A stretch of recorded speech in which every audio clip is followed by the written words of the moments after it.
Yo, what's up, we're back with another horror reaction video. And alright, so our next short animated story is from IMR Scary Tales, 3 true Snapchat horror stories. We are going to be watching just one, so let's get into it.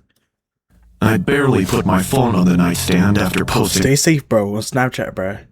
I don't know. The first social snap media of apps Nina and get me you. together when my bedroom window shattered. Whoa, My already? Damn. phone clattered to the floor, and I flinched as my ex, Rebecca, crawled inside, looking like an angry bull. Where's homewrecker Aaron? Rebecca? What the hell? Get out! I'm asking one last time. Where is that bitch? Oh I shit. met Rebecca at a college fest. She was Okay, that's W intro. Rebecca, this is Rebecca. I don't know. a music Let's get into program it. and actually had a pretty decent voice. I asked her out, and by the time the weekend was over, we were official. The first few Damn, that's months fast. were great. We clicked on everything. She loved hanging out with my friends and was already hinting at a long-term relationship. But around the 1-year mark, things started to fall apart. I landed an internship at an architecture firm downtown, and she started getting super anxious when I wasn't around. I kept telling her work was hectic, but nothing helped. She'd call I don't know. Gets to a point with that stuff, man. That's why you don't get into a relationship so quickly. Like he said that they met a week later, they're in a relationship. That's red flag, bro. At least give it like a few weeks or a month to marinate type shit, you know? That's fast. me 5 times in a row if I didn't answer once, and eventually she even started calling my coworkers. When she thought I was asleep, she'd go through my phone. Ooh. I tried talking to her and setting some boundaries, but it would only stick for a week before she'd slide right back. That Valentine's Day, Rebecca wanted me to take off work for a trip to Miami she'd planned, but Okay. I was gunning for a full-time offer and told her I couldn't make it happen. She completely lost Alright, bro. She gotta respect that, man. You know? He's hustling type shit. I don't know. Like, you gotta do, like, ahead of time planning, bro. it, What are they trashing the doing? apartment and screaming that I was choosing my job No over her. communication. I told her I was done with the drama and ended it right then. As expected, she didn't handle it well. She texted all my friends and tried to humiliate me in Nah, that's weird. That's weird. I actually know some people who do that, bro. Who literally, like, you know, saying embarrass their partner in front of everyone. That's just weird, man. ways I wouldn't want to remember. But after a few weeks of being ignored, she finally went dark, and I actually had an impression she was over it. By September, I'd started seeing Nina from work. Compared to That's Rebecca, quick. she was a That's breath quick. of fresh air. About 2 weeks in, I posted a photo of us on Snapchat. I took it while dining at this rooftop bar. I felt like things were finally clicking into place. I had no idea Rebecca was still watching me from a burner account, and that she was about to break in. Rebecca, get out or I'm calling 911. I warned her. How dare you go behind my back? You think I Whoa, would've... were they dating? Did he cheated? I don't know. I think they were on a break. So that's not cheating. That's disrespectful. They're on a break. That's my opinion, if you guys want to know. Find out? I'll show you. She shoved past me, tearing through the living room and screaming insults about Nina. I scrambled after her, yelling for her to stop, but she ignored me completely. She stormed into the kitchen and started flinging silverware across the floor. Seriously, Rebecca, get the hell out of my apartment! We are nothing! I Okay. stepped in front of her. She stood still for a second and blinked, looking shocked that I'd actually stand my ground. I was heaving, hoping she'd maybe break down and run. Instead, she started clapping and giggling like a maniac. Hell no. Suddenly, she lunged. She grabbed the box cutter from the table and drove it into my forearm. Pain exploded up my arm, and I screamed. Now tell me this is nothing. She hissed, yanking it out and shoving it back. Blood dripped from the deep cut. I was in shock, stumbling back against the wall. But she wasn't done. She kicked me in the calf, and while I doubled over, she bolted toward the basement to tear up my storage unit. I fought to catch my breath before I somehow limped to the bedroom to grab my phone. I was dialing 911, but she was already out the door by the time the operator answered. I got 4 stitches, filed a police report, and took out a restraining order the next morning. When the cops questioned her, she denied ever being there. No way. No Of way. course, the hallway camera in my building had been spray painted over earlier that week, so I had zero footage and nothing to show for it but my arm. I really thought the restraining order would stop her. But 3 weeks later, the snaps started up again. Bro, all my Hey family brothers and sisters, please stay safe in these streets, bro.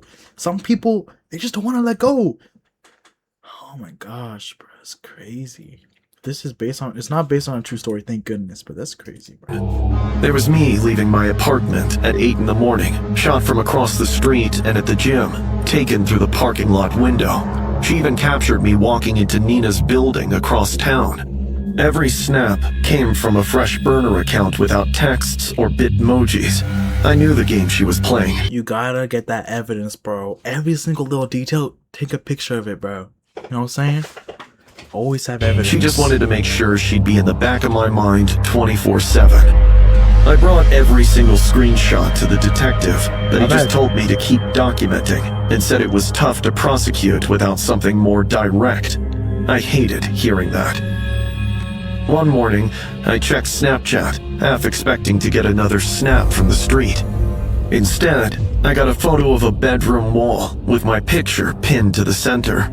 It was surrounded by candles and No. others. Bro, is she doing rituals now? Don't mess with females or males. For y'all females out there. Don't mess. If they do anything like this ritual shit. Stuff I didn't want to look at too hard. The caption read, "I'm going to get you back very soon." I rushed back to the police with everything. They went to her place and did a tour, but they said it looked totally normal. There were no shrines or anything.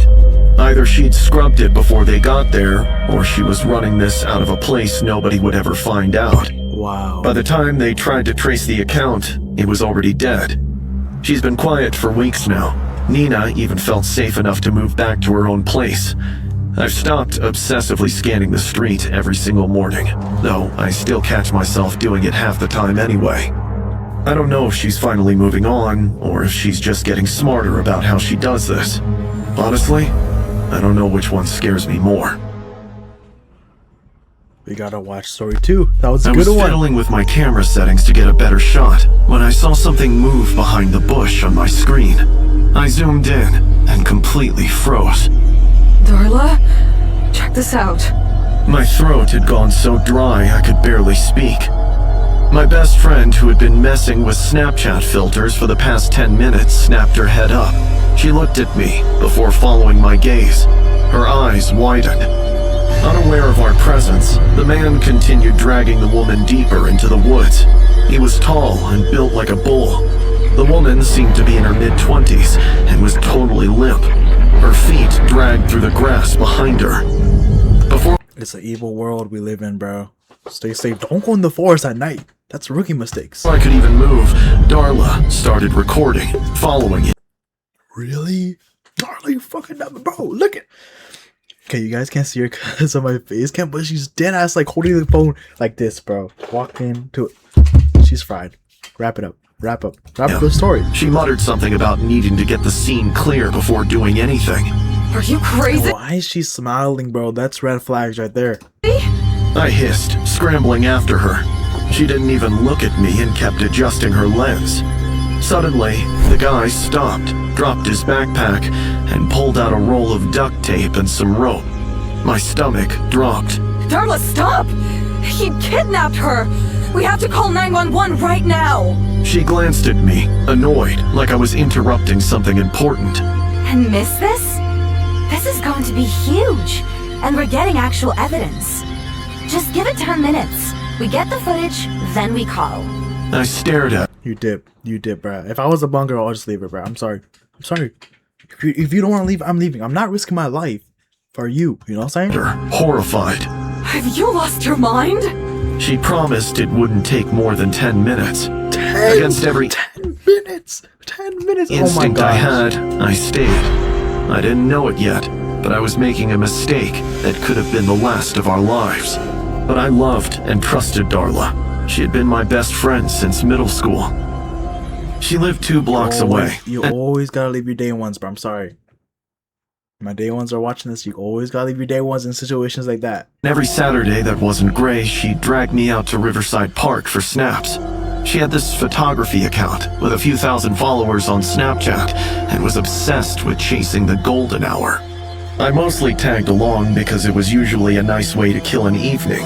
We'd grab snacks at the park entrance, wander the lake path, and I'd scroll through my phone while she snapped photos and asked for my opinion. That Saturday in April, we were about an hour into our usual loop, way out by the tree line. The light was hitting everything just right, so I pulled out my phone to snap a few shots of my own. That's when I saw the man dragging the woman behind the bushes. Darla, enough! I hissed, my heart slamming against my ribs. We have to call 911. My thumb hovered over the 911 dialer. Wait! Darla snatched it up. Wait. Hey, brothers and sisters. Do I call you hey, brothers and sisters, or hey, family, brothers and sisters? I don't even know. If you got friends like these, bro, who just keep pushing and pushing and pushing, dip, bro. Dip. They just, nothing but trouble. Nothing but trouble. Just 1 more minute! We need proof, or nobody's going to believe us. We crept through the bushes, watching from 20 feet away. He was methodical, like he was doing yard work. He pulled out tape and rope. The woman on the ground didn't move. Darla was live streaming. Her phone was lighting up with DMs and people screaming at her to call the cops. The numbers were insane. Darla, stop! We're calling now. 1 more minute. Just as I reached for my phone, the guy looked up and our eyes met. He blinked, and before I could even gasp, he was on us. Darla shrieked and bolted, but I was too slow. If you know you're unathletic, then for me personally, I'm dipping, bro. I'm dipping. I'm not, you know what I'm saying, a track and field star, you know what I'm saying? I'm dipping. I'm sneaking away. I'm not. He covered the distance in a heartbeat and grabbed my arm. Yanking me back, he shoved me into the dirt and pinned my wrist with his knee. The next thing I knew, he had a knife to my throat. "Drop it!" he barked.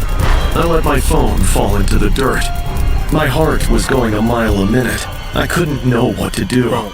He started Darla, your day one, she better be coming back to swing, bro. I swear. talking trash about how my friend had ditched me and saying some really sick stuff about what he was going to do next.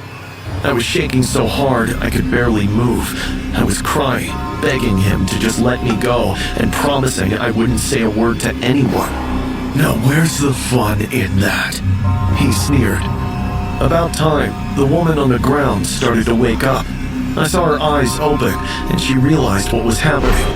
She started trying to crawl away, being as quiet as possible, but he heard her anyway. He spun around, and before she could bolt, he caught her and shoved the knife in her ribs. I screamed.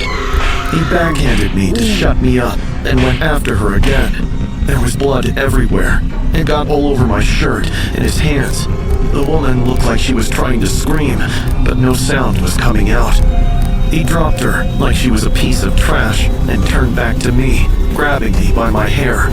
He had the knife inches from my neck when a gunshot went off from the hedge. Yes. He stumbled back. Darla? It didn't even register what happened until I saw Darla standing there with two cops. One of them still had his gun aimed right at the guy. She'd sprinted all the way to the park entrance and found a patrol car. She actually made it in time. Turns out the guy was David Winskin. He was a drug addict and the woman's stepbrother, and had been trying to extort money from his stepfather. When the dad didn't take him seriously, David lost it and kidnapped her on her way home from work. The woman survived. She was in surgery for hours and lost a lot of blood, but she's okay now. Darla and I spent the whole night at the station giving statements. When my parents picked me up, my mom didn't say a word, but she held my hand like she was scared I'd disappear. The detective told us the Snapchat video was good evidence, but it was really stupid of us. He said that the time spent filming instead of calling 911 was time they could have used and helped us avoid all that blood and injuries. Darla kept apologizing for weeks over her foolishness, crying about how that Bro, that was bad, bro. Like, I don't care. Like, The live, well, that was smart. Someone should have called the police on that stuff, but, bro, she almost died. If this was realistic, the guy would have went on top of her and just sliced her neck, bro. She's dead. At 1 minute could have She cost got me my lucky. life. She's right, but I feel just as responsible. I could have just called 911 myself. I could have saved that woman and myself a lot of trouble. It was stupid of me, and it could have ended a lot worse. But I can't go back and change it. I have to live with it my whole life. And I've learned. Just keep it pushing, bro. That sucks. Okay, we gotta watch the third one, bro. This is actually really good. I was still half asleep in bed at 7 when my phone buzzed with a Snapchat notification. I grabbed it, hoping for a cute text from the guy in my econ class, or maybe a meme from Becca or Jade. Instead, a video popped up. It was only 15 seconds long, filmed in the dark, with the camera slowly panning across the room. Dread crawled up as I watched. My throat tightened with each passing second, and heart started racing. I recognized the curtains, the ring light on the table, and that aesthetic poster pulled off from Pinterest immediately. I held my breath while the camera panned slowly to the figure sitting on the bed. A painted red toe came into frame first, followed by some blonde curls, and finally, the face. I shrieked, fumbling and dropping the phone on the duvet as I jolted upright. It was me. Someone had been inside my apartment while I was asleep and filmed me. I'd been at Caldwell for about... Nah, after that, bro, go full... Oh, shit. Sorry. Go full FNAF, bro. Cameras everywhere except the washrooms, obviously. And security doors, just all that stuff. I'm not risking it, bro. Like, I'm making it as hard as possible for you to kill me, bro. That's what I'm doing. I'm wasting all that money for security cams, better, stronger doors, you know what I'm saying? All that stuff. I don't think I would shut the windows downstairs. I think I'll just shut it upstairs, you know? Like, if they want to, they will break in. So, might as well just barricade yourself as far as possible. A year. Being a junior on financial aid meant my life was grinding through my accounting degree and working 2 campus jobs. I lived in a 3rd-floor studio with a keypad lock on campus. And until 2 weeks ago, my biggest stress was to maintain my grades so I could uphold the scholarship and making sure my assignments were in on time. The first snap came on a weekend at 7:05 p.m. First snap? I was stuck in a massive study session, trying to fix a balance sheet error. Suddenly, my phone chimed with a Snapchat notification. I picked it up. It was a snap from a throwaway account called Your Reflection. I opened it and froze. It was a photo of me, taken from the foot of my bed at No, hell! 2 Okay, where is a.m. this? I tried to reply, but there was nothing except for a default Bitmoji. I asked the person who it was. Oh my gosh, bro. I'm taking screenshots, all that stuff, and just going straight to police, bro. Or my family, or just living anywhere else. Like, do not But didn't play get around any that reply. shit. I tried getting more details about the Crazy account, people. but it only had a Bitmoji and nothing else. I panicked, thinking maybe a creep had broken in or something, and hurriedly rang the building management. By the time they arrived, I changed my keypad code and checked every window, but all of them were already bolted. I told them I received a snap somebody had taken from within my room. They checked the building's CCTV, but it didn't seem like anyone had entered. I tried to convince myself it was just a sick prank by a friend, maybe Jade. She had a YouTube channel where she posted stupid prank videos once in a while, so I called her. Oh, do you guys remember the prank era? Oh my gosh. Like, everyone and their mama did pranks. I might do a prank, I don't know. You kidding?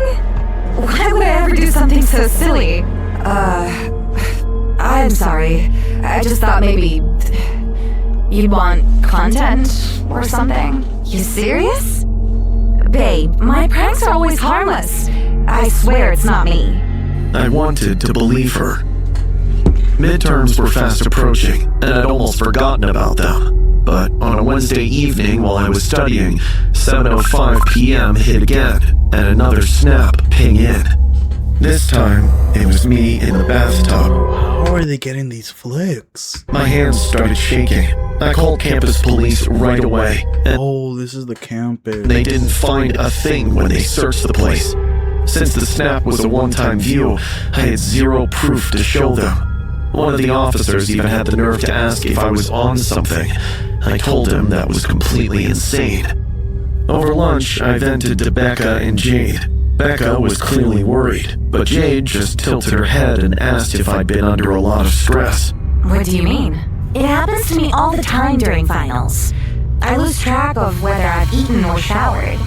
You've been stressed about midterms because of your scholarship, so maybe... I told her I was prepared, and, while worried, I knew I'd keep my grades up. She nodded, but I could tell she didn't buy it. She's sus. The third snap arrived the next night, at the exact same time. This time, it showed me at my desk at 2:47 a.m. By the fourth snap, I was barely sleeping. I put tape over my laptop camera, bought a doorstop alarm, and started sleeping with the lights on. It didn't matter though. The fifth one came anyway. After that, I didn't waste a second ordering a hidden camera from Amazon. I set it up on my bookshelf, aiming it right at my bed. I didn't tell anyone about it. I spent 3 days watching the footage, but there was nothing. By the fourth morning, I was so exhausted, I barely wanted to check the footage, but I did it anyway. I scrolled through hours of me sleeping peacefully. I was about to shut it off when the video shifted. At 3:12 a.m., I sat up, moving with a jarring stiffness. I didn't look confused. I stumbled to my desk and pulled my old spare phone out of the corner drawer. I shoved it into a pile of books at a weird tilted angle. I fumbled around with the screen, hitting record before I sent the clip. I walked back, collapsed onto the bed, and passed out again. My eyes were open the whole time, but my face was completely blank. I rewatched the clip a dozen times, hoping I'd see something that proved it wasn't me, but the clip didn't change. I called Dr. Okafor the next day. Jade had mentioned him a while back. It took several weeks of sessions and tests before he could confirm it was a dissociative episode caused by extreme academic stress. He said it's more common than people think, and totally manageable. We've been working on it for about 4 months. I'm better at spotting the triggers now, and my sleep schedule is rigid. I haven't gotten a snap from your reflection in 6 weeks. But I still keep that camera on the bookshelf, because the worst part wasn't the creepy messages. It was realizing that while I was dead asleep, my body was up and moving around as if I were there, but there was nobody home behind my eyes. Wow. That was an amazing video. Shout out IMR Scary Tales. That's a like from me. Alright, see you guys. I appreciate all. That's it for the video. Thank you all for tuning in. OG viewers, new viewers, I appreciate all of you. Please sub and like the video. See ya, Red Pineapples.